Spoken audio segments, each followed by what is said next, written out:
Good morning, Flagler County. I'm Rich Carroll. You're listening to Flagler's Morning News on Thursday, June 24th. And this local news is a service of Flagler County's Toyota dealer.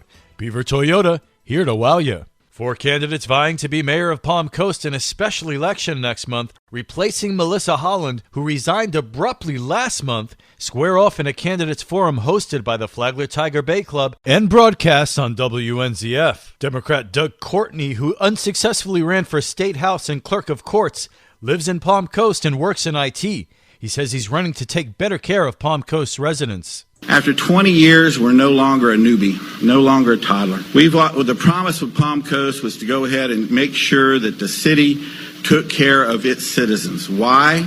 Because we got tired of the county commission looking over us and treating like the redheaded stepchild, be truthful. We wanted to take care of our people. We wanted to do the things for us. We've gone through the whole new process. We've gotten the whole situation set up. Let's go ahead and start doing what we want to do. Let's take care of the things that we want to take care of. Republican candidate Carol Baca may be better known as Mother Elizabeth, the nun and nurse who works as an independent contractor for music and recreation programs and education, previously ran for Flagler County School Board. She's running for mayor because she wants others to have the opportunities she had made possible by education. We need to refrain from the bully pulpit.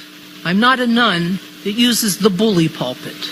I'm the nun like people see me, the one in Sound of Music. And I hope that we can have a united community that will only grow and develop through the love and the tenderness and the compassion that we share with our neighbors, making us, through sunshine, clean water, and good government, a place that people want to come and stay from womb to tomb. Democrat Cornelia Downing-Manfrey is a realtor who unsuccessfully challenged Councilman Nick Klufis for a seat on the Palm Coast City Council in 2020. She tells the crowd she worked to bring jobs to Palm Coast when she arrived here 22 years ago. I successfully was able to bring in a Publix and SunTrust Bank, Kohl's, Lowe's, Belk, and Golden Corral. I'm very sensitive for small business owners. I help them finding new locations and try to find the best deals for them when they need to expand their businesses. When we got here, I saw a place of unique beauty, oceanfront.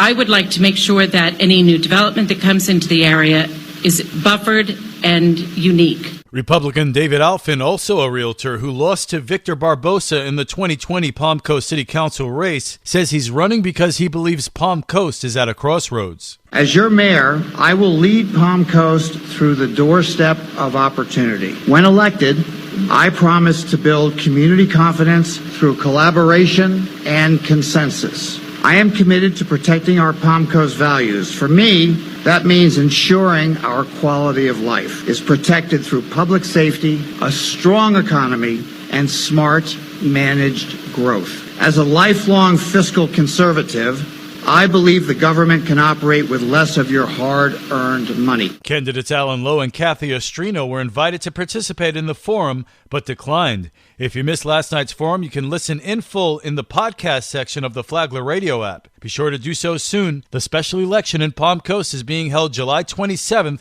with early voting getting underway July 17th.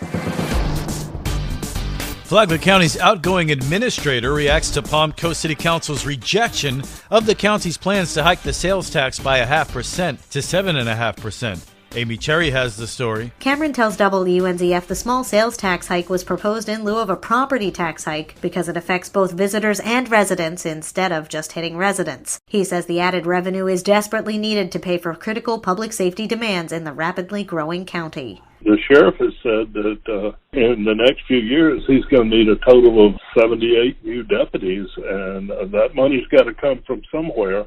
We can give you any level of government or any kind of government that you want except one, free government. This stuff costs money. But with Palm Coast's rejection, it appears the plan is dead. My board was very clear that they would not pursue that unless there was universal support across the municipalities. And that just means that we won't be able to pursue that. They will either have to cut services or increase ad valorem taxes or find revenues from another place in order to meet those demands. From the WNZF Newsroom, I'm Amy Cherry.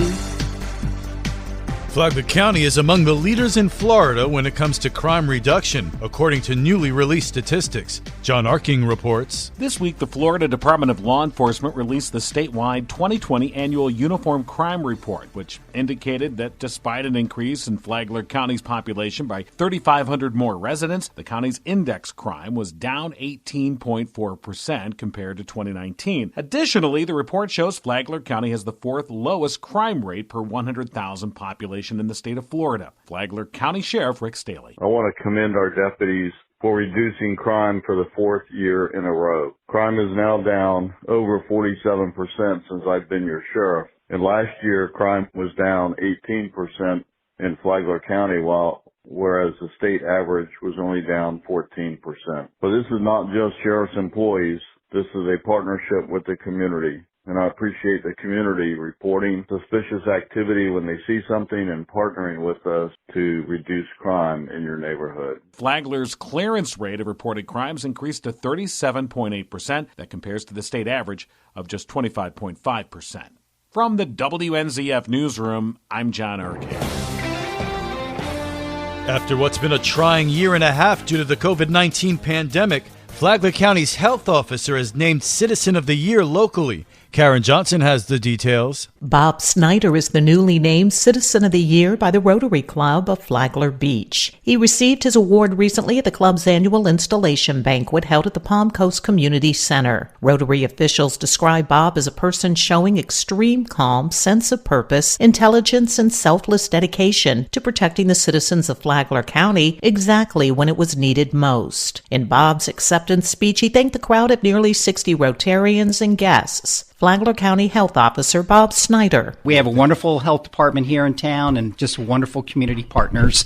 And it took a big community effort to get to that place where we have the lowest case rate per capita for COVID in the state of Florida. For Flagler's Morning News, I'm Karen Johnson. And now you're up to date on Flagler's Morning News. I'm Rich Carroll.